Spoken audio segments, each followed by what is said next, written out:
Hi. We continue today in Luke 12 after our deep dive into hell in the last episode, where I noted that, of course, it's not hell, it's Gehenna, and it isn't necessarily at all God who's the one sending, but probably a representative of the Roman Empire or some other persecutor of Jesus' disciples, which is why we see this business about confessing and forgiveness and blaspheming in our passage today in verses 8 to 12. So to put us into context, we've been following this thematic map through Luke 12, 1, 13 to 5, highlighting both the connections within the chapter and also the connections with chapter 11, beginning with prayer, the Lord's Prayer at the beginning of chapter 11. And that led, as we've seen a couple of videos ago now, to the apocalyptic eyes that allow people in authentic prayer to see the sharp contrast between the misrule of Rome headed by Satan on earth and God's rule in heaven or the sky, and how that is meant to come in both places, heaven and earth. And so we've been looking at that as a consequence of people's choice to give up their allegiance to the Roman Empire and have exclusive allegiance to the reign of God.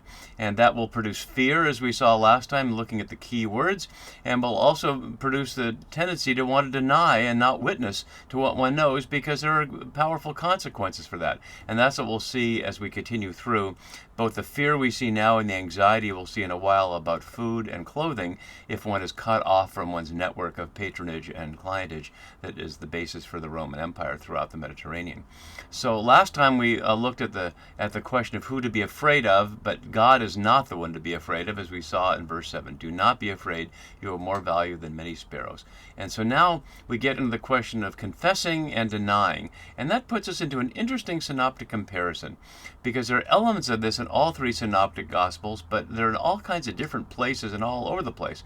So the things that are bold and black are the parts that are common to Luke and Matthew. Whether we think of that as from what scholars call Q or just some other way that they're common, I'm not going to get into. But we also note there are also some differences here, but this first part is common certainly to Luke and Matthew, but Matthew's part is all over the place, whereas these verses are 5 verses in a row in Luke. We have Matthew 10, 32 to 33, then on to Matthew 12, then back to Matthew 10 to match this unit here. And the purple ones are the parts that are common to Mark and Matthew, and only a couple of times also common to Luke, both in our current passage and also into this parallel in Luke 21, which is not exactly the same, but is the same theme about being called to testify before the powers, and that the Holy Spirit will give you the words, although it doesn't say the Holy Spirit. In the second part it says, I, Jesus, will give you the words, but not to prepare in advance. So Matthew has some of that, as we see, taken from Mark, but earlier than the passage we have now, and Mark has it near the very end. This is Mark 13. This is apocalyptic chapter, parallel to Luke's chapter 21. So these are parallel in terms of narrative context, but notice this is way at the very beginning of Mark's gospel in chapter 3, and this is in the center after the multitude feedings, and the question of bread that we saw was not really connected with our passage in Luke around the question of the yeast of the Pharisees. So Luke is freely mixing and matching from different places, and we can't really get much from the narrative context here except to see the differences. So let's look at those differences now. Luke has consistently the human one here, whereas here Matthew has Jesus speaking in the first person, I will acknowledge, as opposed to the human will acknowledge. And then the denials will be denied. Notice the passive voice, and it doesn't say who, whereas here it's first person and the active voice, I will deny. Then there's the question of speaking a word against the human one. And notice that Matthew and Mark have a general statement. People will be forgiven for every sin and blasphemy. So there's nothing specifically about the human one there. This is an extra thing in purple that's not in Luke. But the black part here is what is in common to Matthew and Luke, but not to Mark. Whoever speaks a word against the human one will be forgiven. So Luke and Matthew have that, but Mark does not have that. But they all have some version of, if you blaspheme against the Holy Spirit, you will not be forgiven. The words are a little bit different in Mark and Luke, as we see. We have whoever blasphemes against the Holy Spirit, and in Matthew we have whoever speaks against the Holy Spirit. Keep taking out the word blasphemy here, but only having it up here. But blasphemy against the Spirit will not be forgiven. So this is not exactly the same here, because it only says Spirit. So you see, Matthew seems to have it two versions of that. In any event, the point is the same. There's this, whatever it is, this insult, which is what blasphemy means, against the Holy Spirit will not be forgiven. So we'll have to look at the substance of that. And then what follows after that is being dragged or brought before the powers. Luke has synagogues, rulers, and authorities. But Matthew is following from Mark here, back down in chapter 13, hand you over to councils, which is to say the Jerusalem Sanhedrin, and then brought before governors and kings, which is plainly to say, in Jesus' time, Pilate and Herod, but in the audience's time, it would be a different governor, a different king. So the idea there is to be brought from the Jerusalem council to the Roman officials, whereas Luke has a much broader element here when they bring you before synagogues, rulers, and authorities.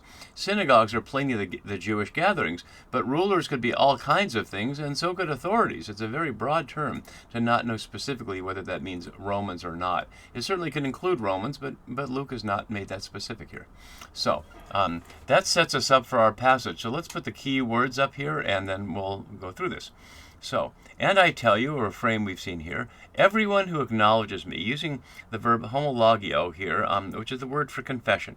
It's only here in Luke, but it's 26 times in the New Testament. Curiously, not in Mark. It's in the Synoptic Gospels and Paul. It's importantly in Revelation. Let's look at it here in 3:5 so we can see the similarity of what's going on here. If you conquer, you will be clothed like them in white robes, and I will not blot your name out of the book of life. I will confess your name before my Father and before his angels. So I will confess, translating the same word here as acknowledge. And notice first person in Revelation, but the human one here, using the apocalyptic language we've been seeing throughout. So notice it doesn't say who confesses me before anybody in particular. This is not necessarily a trial situation. This could well be before your neighbors, anybody at all. And that's the important thing, because most of the time confession does happen in daily life. That's why, as we'll see later in the chapter, Jesus says it divides families amongst themselves. As we know, politics and what people believe divides families now, whether it's what we call right and left, or blue and red in the United States political division, or other ways that people have the greatest struggles with people right around them or in their social media groups. So before others here, and pros then here, and we say that a number of times, which is to say directly before others here, or people, anthropon here, making a play with the Son of humanity. So we could hear it as, whoever confesses me before people, the Son of people will also confess before the angels of God. And the image of the angels of God brings us back to the book of Enoch, which we saw last time from Enoch 26. This is a passage from Enoch 62 that I want to bring up here. And I want to highlight who it's saying in the book of Enoch is going to be subject to this kind of judgment. Notice in Luke, it's whoever, everyone who acknowledges me or everyone who denies me. But in First Enoch, it's different. So let's listen to this. And the congregation of the elect and holy shall be sown, and all the elect shall stand before him on that day, and all the kings and the mighty and the exalted, and those who rule the earth. So all the elite there. Notice the similarity with who you'll testify to. The kings and the mighty and the exalted, and those who rule the earth, shall fall down before him on their faces, and worship and set their hope upon that human one, and petition him and supplicate for mercy at his hands. Nevertheless, the Lord of spirits will so press them that they shall hastily go forth from his presence, and their faces shall be filled with shame, and the darkness grow deeper in their faces, and he will deliver them to the angels for punishment, to execute vengeance on them, because they have oppressed his children as elect. And that's a theme throughout First Enoch, even though First Enoch is itself a composite book written over the course of several hundred years, from the time of Antiochus Epiphanes and the Greek era of hegemony over the land of Jerusalem in the 3rd century BC, all the way up to contemporary with the Gospels, so over a more than 300-year period.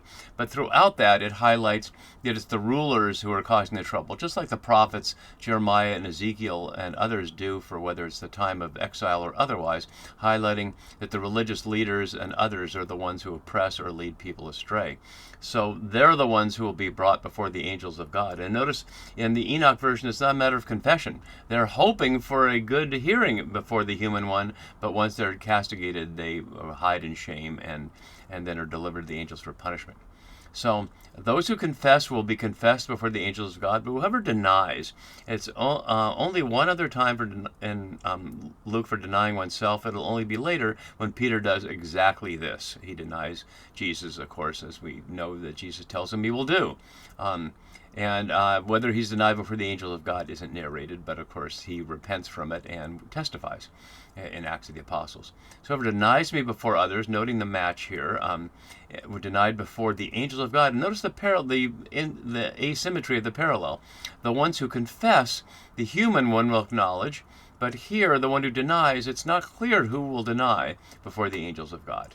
And so the symmetry there. And then it seems to shift gears. This is confessing, but this is now saying something bad. So one could deny by simply saying, I don't know, just as Peter does, I don't know him. But speaking a word against is the Semitic equivalent of a curse, as the note below suggests from Marshall. And yet someone who speaks a word against a human will be forgiven. Whether that's because it's understood as they didn't understand, like Paul, before his road to Damascus experience, although nothing is stated here about knowledge or intention, it's just stated this way. So Jesus can take it, so to speak. And of course we hear it on the cross, that they don't know what they're doing, so Jesus prays for God to forgive them. But there it is because they don't know what they're doing. Here, this isn't specified. But whoever blasphemes here, and we'll see it there in the crucial elements in the near the trial, against the Holy Spirit will not be forgiven. And scholars can argue endlessly about what that means, and there's no specific answer. But since Luke is the one who uses Holy Spirit the most, and curiously, for the last time in this scene, so we saw Holy Spirit all the way back in chapter 1, and of course inspiring Elizabeth and Zechariah, as we saw earlier, and Simeon.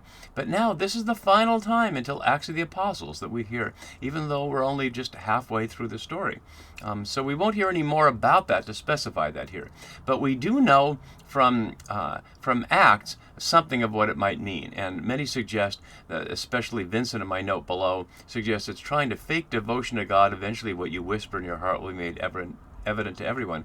And he draws us back to the story of Ananias and Sapphira in Acts 3 here, where they sold money and held it back as Peter challenges them, and he speaks it in this way: why has Satan filled your heart to lie to the Holy Spirit and keep back part of the proceeds of your land? And he falls down and dies. And we won't get into that story now, but plainly Peter did not do that. This happens because he's struck with shame or whatever it is that causes him to die. But Peter has not said he wouldn't be forgiven. He simply said he lied to the Holy Spirit. But that's the closest example we can see to something in Luke Acts that suggests what's at issue here. Another way to look at it is to say, to deny that the Holy Spirit is at work when one sees it. That even if one isn't willing to sign up for Jesus, is to not deny that when one sees what Jesus is doing, to recognize that Jesus is with him.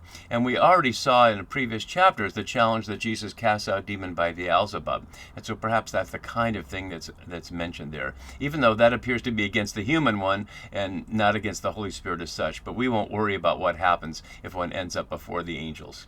So now it continues to when they bring you. And who's the they? They is probably not the same people that are brought before. Is it your neighbors? Who is it that brings you before? And my note here just notes the differences in the synoptic versions. So when they bring you, isphoro here, we've seen it a couple of times earlier. Not clear the they is.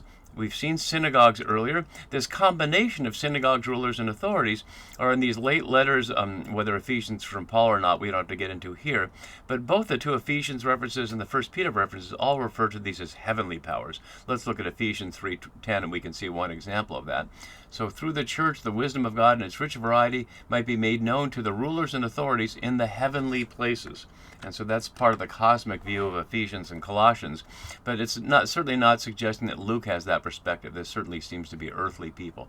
Rulers, archos, which the word also means beginning or first people. So it can mean rulers in the sense of the elite or the first, the number one, so to speak. We saw it right in the very beginning, and we see it here, and we'll see it one more time. And of course in Acts, when they testify before those in Jerusalem.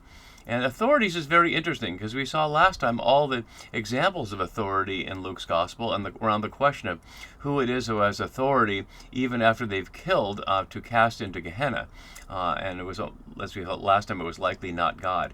Here, only plural here in Luke as a substantive, as a noun, and rather than something that somebody has. I guess that's authority too, but or a noun too, but as a person. as opposed to just the quality. And so we don't know exactly who that is. We'll have to see it as we go. And now we get the introduction of anxiety. The translation worry I don't think is strong enough, because nowadays, especially when so many people are anxious about so many things, whether it's after the pandemic or financially or all the wars going on in the world as I make this video, anxiety is really the deep element here. And we'll see it later in the chapter, as my note below shows, just a few verses down. So the first thing not to be anxious about is how you are to make your apology. And this is a technical Roman term here, as my note below suggests, the former Hellenistic apology speech. That's not an apology the way we use the word in English to say you're sorry for something. It's really an explanation of who you are and why you behave the way you do. So as my note below says, the warning is not to prepare a rhetorically powerful speech, but simply to be honest about one's allegiance to the human one. It's not therefore a chance to go see how smart I am or see how rhetorically skilled I am, but simply to testify. And I can simply say from a personal aside here, I've seen this many times in the courtroom, where people like me who are trained as a lawyer can get up and speak to testify after some act of civil disobedience or other public witness, and yet the people who are not as educated and not used to public speaking just humbly speak the most profound and powerful words. So I can certainly testify to the truth that this is often exactly what happens. If one isn't trying to prove oneself, the Holy Spirit just gives you the words of what to say at that very hour, as Jesus says here. This is the only place in Luke Acts where the Holy Spirit is described as a teacher. And that's interesting, because John's Gospel, certainly in the Last Supper discourse, has the Holy Spirit, also known there as the Paraclete, as one who will teach you all the things that they can't bear now because they're just not in a position to hear it. So only here in Luke Acts is the Holy Spirit said to be teaching, as opposed to guiding that we'll see many times, or inspiring. And again, at that very hour, highlighting that we saw the key words element of the immediacy time element. So we see here at that very hour what you ought to say. And the word for ought, dei, here is the first use in Luke in reference to discipleship. We saw it in 11:42 just earlier. We can look at that for what the Pharisees ought to have practiced. In other words, the love of God and justice are what's necessary. And dei references divine necessity. It's almost always used in the Gospels and the New Testament in general for what God needs you to do. Both negatively, they can't deny and they must confess, but they do not need to be anxious because the Holy Spirit will give them the words. And then suddenly someone interrupts very rudely, and many scholars don't note that. So we'll get to that next time as we hear the response to the rude interruption is one of the funniest self-absorbed parables anywhere in the New Testament, or maybe in all literature. I look forward to breaking that one open with you next time. See you then. Bye-bye.